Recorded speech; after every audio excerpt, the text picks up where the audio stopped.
The lazy billionaire part 1। এই বইটা কেন আলাদা আর কেন তোমার জীবন বদলে দিতে পারে? শোনো, আজ আমি যে বইটার কথা বলতে যাচ্ছি, এই বইটা সাধারণ কোনো মোটিভেশনাল বই না। এই বইটা তোমাকে শুধু অনুপ্রেরণা দেবে না, এই বইটা তোমার চিন্তার দিকটাই বদলে দেবে। বইটার নাম দ্য লেজি বিলিয়নেয়ার। নামটা শুনে প্রথমে আমারও মনে হয়েছিল, আবার কি অলস হয়ে ধনী হওয়ার গল্প?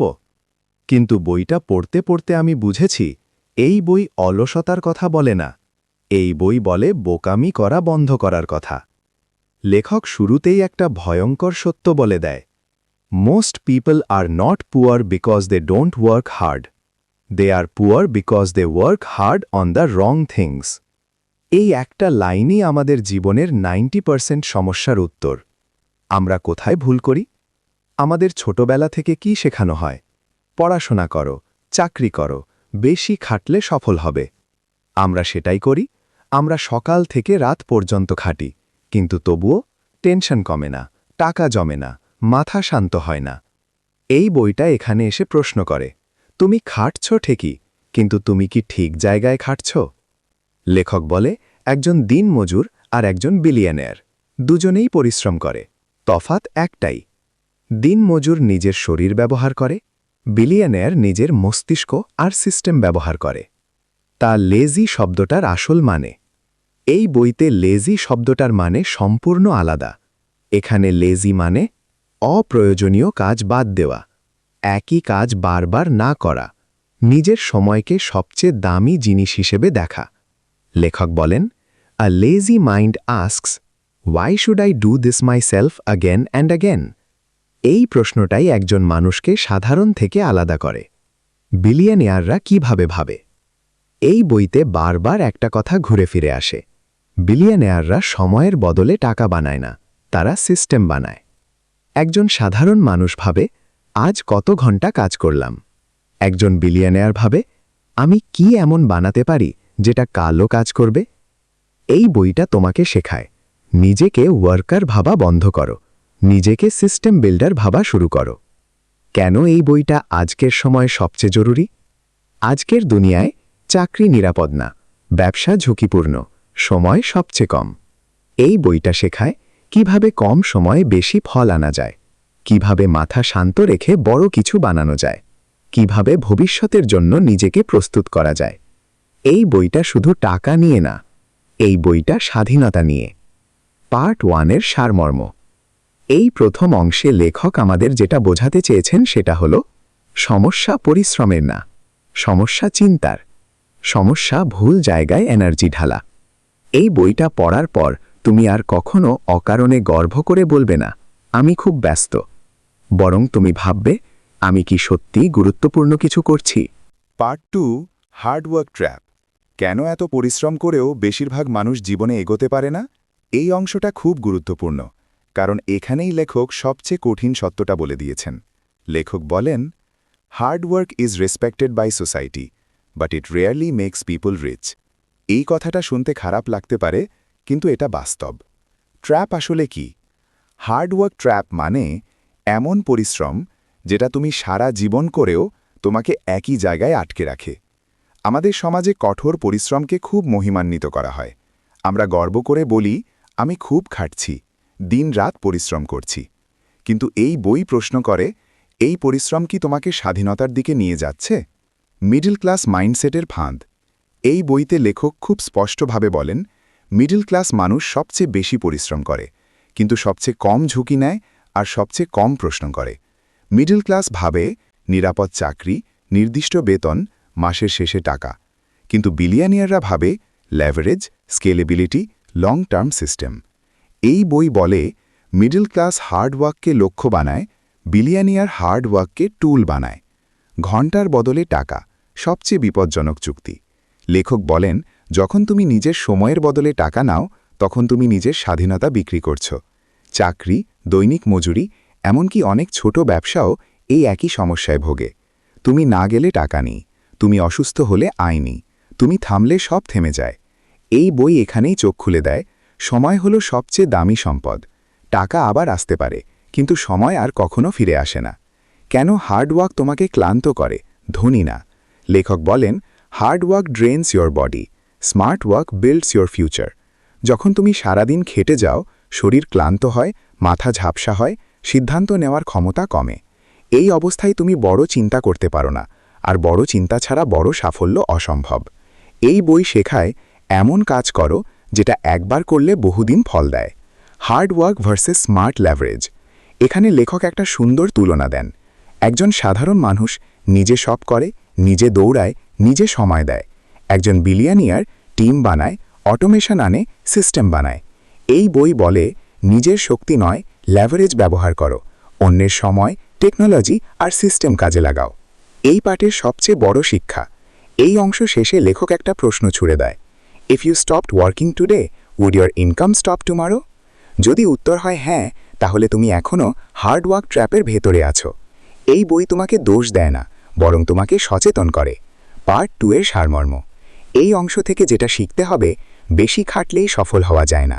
ভুল জায়গায় পরিশ্রম করলে জীবন আটকে যায়। সময়ের বদলে টাকা নেওয়া সবচেয়ে বড় ভুল।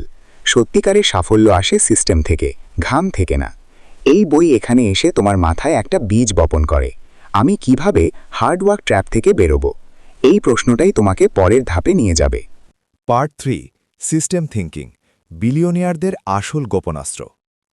এই জায়গা থেকেই দ্য লেজি বিলিয়নিয়ার বইটা সাধারণ বই থেকে আলাদা হয়ে যায়। লেখক এখানে একটা জিনিস খুব পরিষ্কার করে দেন, ঢাকা, বিলিয়নিয়াররা মানুষ না, তারা সিস্টেম বানায়। সিস্টেম থিঙ্কিং আসলে কি? সিস্টেম থিঙ্কিং মানে এমন একটা কাঠামো বানানো যেটা একা একজন মানুষের উপর নির্ভরশীল না, যেটা তুমি না থাকলেও চলতে পারে। লেখক বলেন, a system is something that works even when you are not present. এটাই বিলিয়নিয়ারদের সবচেয়ে বড় শক্তি। সাধারণ মানুষ বনাম বিলিয়নিয়ার। এই বইতে একটা খুব সুন্দর তুলনা আছে। একজন সাধারণ মানুষ ভাবে, আজ কত ঘন্টা কাজ করলাম, আজ কতটা ক্লান্ত হলাম। একজন বিলিয়নিয়ার ভাবে, আমি কি এমন বানাতে পারি যেটা কালো চলবে, কিভাবে নিজেকে এই কাজ থেকে সরাতে পারি। এই পার্থক্যটাই কাউকে সাধারণ রাখে আর কাউকে বিলিয়নিয়ার বানায়। কেন নিজের ওপর নির্ভরশীল হওয়া বিপজ্জনক? আমরা ভাবি, আমি নিজেই সব করব, তাহলেই কাজ ঠিক হবে। এই বই বলে, এই চিন্তাই তোমাকে আটকে রাখে। লেখক বলেন, if everything depends on you, you don't own a business, you own a job. এই লাইনটা খুব গভীর। নিজে সব করলে তুমি ছুটি নিতে পারো না, তুমি অসুস্থ হতে পারো না, তুমি বড় হতে পারো না। বিলিয়নিয়াররা কোন সিস্টেম বানায়? এই বইতে কয়েকটা সিস্টেম বারবার উঠে আসে। 1. Content system. একবার বানাও, বারবার মানুষ দেখে, আয় আসে। 2. Product system. একবার তৈরি, হাজারবার বিক্রি। 3. Automation system. Machine, software, AI দিয়ে কাজ। 4. People system. Team, outsourcing, delegation. এই সব কিছুর মূল উদ্দেশ্য একটাই, থাকা, নিজেকে রিপ্লেস করা। নিজেকে রিপ্লেস করা মানে কি? শুনতে ভয় লাগতে পারে, কিন্তু বিলিয়নিয়াররা সবসময় ভাবে, এই কাজটা আমি না করলেও চলবে তো। যেদিন তুমি নিজেকে রিপ্লেস করতে পারবে, সেদিনই তুমি সত্যিকারের ফ্রি হবে। এই বই বলে, নিজেকে অপরিহার্য বানিও না, নিজেকে মুক্ত বানাও। সিস্টেম থিঙ্কিং কেন লেজি মাইন্ডসেট? এখানে লেজি শব্দটার গভীর মানে আসে। একজন লেজি বিলিয়নিয়ার ভাবে, আমি কেন এই কাজটা প্রতিদিন করব যদি আমি একবার করেই শেষ করতে পারি? এই প্রশ্ন থেকেই জন্ম নেয় অটোমেশন, স্কেলিং, প্যাসিভ ইনকাম। এই পার্টের সবচেয়ে শক্তিশালী লাইন। লেখক বলেন, you don't get rich by doing more, you get rich by removing yourself. এই লাইনটা পুরো বইয়ের আত্মা। পার্ট 3 এর সারমর্ম। এই অংশ থেকে যা শিখতে হবে, বিলিয়নিয়াররা ঘাম নয়, সিস্টেম বানায়। নিজে সব করা মানে ছোট থাকা। বড় হতে হলে নিজেকে সরাতে হয়। সময়ের বদলে সিস্টেম বানাতে হয়। এই পার্ট শেষ করে লেখক তোমাকে প্রস্তুত করে থাকা, প্যাসিভ ইনকাম বোঝার জন্য। পার্ট 4, প্যাসিভ ইনকাম, ধনী হওয়ার নয়, স্বাধীন হওয়ার আসল চাবিকাঠি। এই অংশটা পড়তে পড়তেই আমি বুঝেছিলাম, এই বইটা শুধু টাকা বানানোর কথা বলে না, এই বইটা জীবন বাঁচানোর কথা বলে। লেখক এখানে খুব সরাসরি বলেন, money is not the goal, freedom is. আর সেই স্বাধীনতার একমাত্র রাস্তা হল প্যাসিভ ইনকাম। অ্যাক্টিভ ইনকাম বনাম প্যাসিভ ইনকাম। এই বই প্রথমেই একটা পার্থক্য পরিষ্কার করে। অ্যাক্টিভ ইনকাম মানে তুমি কাজ করো, টাকা পাও, তুমি থামো, টাকা থেমে যায়। চাকরি, দৈনিক মজুরি, এমনকি অনেক ছোট ব্যবসা সবই অ্যাক্টিভ ইনকাম। আর প্যাসিভ ইনকাম মানে তুমি থাকো বা না থাকো, সিস্টেম কাজ করে, টাকা আসে। লেখক বলেন, active income feeds your life, passive income builds your future. কেন অ্যাক্টিভ ইনকাম তোমাকে আটকে রাখে? এই বই খুব বাস্তব কথা বলে। অ্যাক্টিভ ইনকাম তোমাকে বাঁচতে সাহায্য করে, কিন্তু মুক্ত হতে দেয় না। কারণ তুমি অসুস্থ হলে আয় কমে, তুমি ছুটি নিলে আয় বন্ধ, তুমি বয়স হলে আয় ঝুঁকিতে। এই বই প্রশ্ন করে, তুমি কি সারা জীবন এমনই থাকতে চাও? প্যাসিভ ইনকাম মানে অলস হয়ে বসে থাকা না। এখানে লেখক একটা ভুল ধারণা ভেঙে দেন। প্যাসিভ ইনকাম মানে আজ কিছুই না করে কাল টাকা পাওয়া না, বরং আজ স্মার্টভাবে কাজ করা, আজ সিস্টেম বানানো, কাল ফল পাওয়া। লেখক বলেন, passive income is front loaded effort with back end rewards, মানে শুরুতে পরিশ্রম আছে, কিন্তু সেটা একবারই। বিলিয়নিয়াররা কোন কোন প্যাসিভ ইনকাম বানায়? এই বইতে কয়েকটা উদাহরণ খুব পরিষ্কারভাবে এসেছে। 1. Content, YouTube, blogs, podcasts. একবার বানাও, বছরের পর বছর চলে। 2. Digital products, books, courses, software. একবার বানাও, হাজারবার বিক্রি। 3. Ownership, business shares, investments. তুমি কাজ করো বা না করো, লাভ আসে। 4. Automation, AI, systems, platforms. মানুষ ছাড়াই কাজ হয়। এই সব কিছুর মূল কথা, তুমি না থাকলেও টাকা আসবে। প্যাসিভ ইনকাম কেন লেজি বিলিয়নিয়ারের প্রাণ? এই বই বলে, একজন লেজি বিলিয়নিয়ার কখনোই নিজের জীবনকে ঘণ্টা দিয়ে বিক্রি করে না। সে ভাবে, আমি কি এমন বানাতে পারি যেটা আমাকে সময় দেবে? কারণ বিলিয়নিয়াররা জানে সময়ই আসল বিলাসিতা। সবচেয়ে শক্তিশালী প্রশ্ন এই পার্টের। লেখক পাঠককে জিজ্ঞেস করেন, if you stopped working today, how long could you survive? এই প্রশ্নটা খুব অস্বস্তিকর, কিন্তু খুব জরুরি। এই প্রশ্নটাই মানুষকে প্যাসিভ ইনকাম ভাবতে বাধ্য করে। পার্ট 4-এর সারমর্ম। এই অংশ থেকে শেখার বিষয়, টাকা লক্ষ্য নয়, স্বাধীনতা লক্ষ্য। অ্যাক্টিভ ইনকাম জীবিকা দেয়, স্বাধীনতা না। প্যাসিভ ইনকাম ভবিষ্যৎ তৈরি করে, সিস্টেম ছাড়া স্বাধীনতা অসম্ভব। এই পার্ট শেষ করে লেখক তোমাকে বলে, এখন তুমি বুঝেছ কেন সিস্টেম থিঙ্কিং দরকার ছিল। পার্ট 5, কেন বিলিয়নিয়াররা এই বই পড়ে? আসল খেলাটা মাইন্ডসেটের। এই জায়গায় এসে দ্য লেজি বিলিয়নিয়ার বইটা একটা জিনিস খুব পরিষ্কার করে দেয়, টাকা আগে আসে না, মাইন্ডসেট আগে আসে।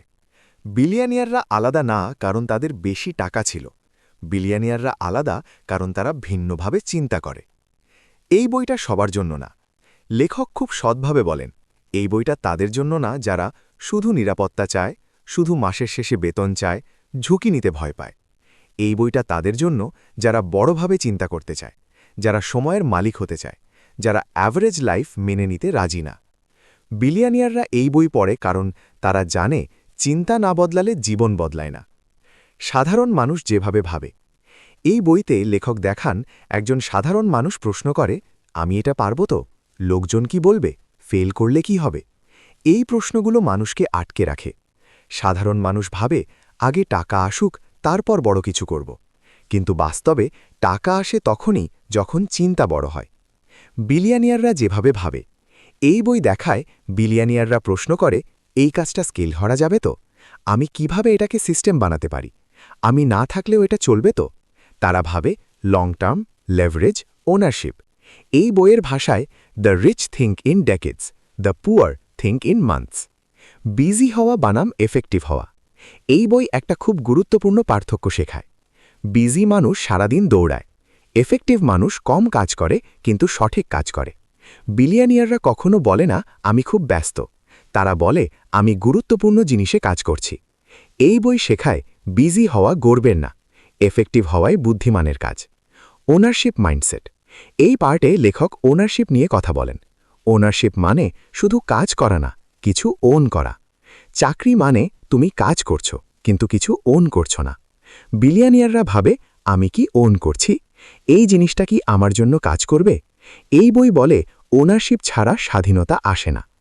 কেন বিলিয়নিয়াররা বারবার এই বইয়ের মতো বই পড়ে? কারণ এই বইগুলো তাদের মনে করিয়ে দেয় তারা কেন আলাদা। এই বইগুলো তাদের ফোকাস ঠিক রাখে। এই বইগুলো তাদের ভুল পথে যেতে দেয় না। এই বইটা একটা মিরর।